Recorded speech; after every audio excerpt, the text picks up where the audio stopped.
You're not imagining. Prices are rising and shipments are missing. And the shelves are about. Not next year, but in the next few weeks. The tariff war is underway, and thanks to rerouted cargo, shipping delays, and half-empty containers, the global supply chain is about to break. Welcome back to America's Geopolitics. If you're done with globalist nonsense and ready for straight talk, hit that subscribe button. This episode is sponsored by W Energy, the clean, crash-free energy I use to stay locked in through every deep dive. No sugars, no jitters, just focus. Head to the link in the description below and get your 10% off for America's Geopolitics. Now let's break it down. The numbers look good on paper. The Port of Long Beach handled over 2.5 million containers in Q1. That was up 26% from last year. But according to the port CEO, Mario Gordero, the surge wasn't growth. It was a panic shipment and porters scrambling to beat the tariffs Trump just announced. Now that those tariffs are in effect, the real numbers are coming in and they're ugly. Gene Soroka, head of Port of Los Angeles, says import traffic could fall by 10% in the months ahead. And the National Retail Federation is warning that container volumes are already plunging. That spike, it's over. And what comes next is contraction.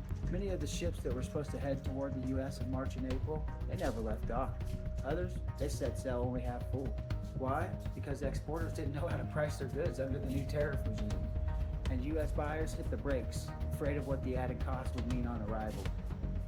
Now we're feeling the ripple effect. Goods that were supposed to arrive in May, they're not coming. That includes auto parts, power tools, electronics, packaging, and critical components for everything from construction to food processing. If you can name it, it's either delayed or stuck somewhere in transit. Here at home, the system is already slowing down. Trucking firms are idling rigs, warehouses are on light restocks, buyers are getting the same message across every sector. We don't know when the next load is coming. Freight prices are dropping, but not because of greater efficiency, because volume is collapsing. Retailers are already quietly shifting inventory. Auto repair shops are holding on to limited parts, and big box stores are thinning product lines without saying a word. We're looking at a very clear timeline. In just 2 weeks, you'll start seeing the cracks. Delays in repairs, slower shipments, fewer options on the shelves. In 4 weeks, certain items simply won't be there. Tools, tech, replacement parts, seasonal goods, they'll be gone or overpriced. And by early summer, retailers are going to be raising prices across the board. Not because they want to, because the product isn't here. The ships don't sell, the containers didn't move, and the factories here at home, they aren't ready to pick up the slack. Now let's be clear, this isn't an accident, it's Trump's strategy.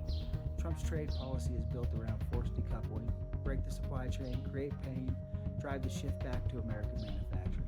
It's bold, it's disruptive, and is it already working? That doesn't mean there won't be a price. What we're watching right now is the beginning of a controlled demolition, a global system America no longer wants to carry.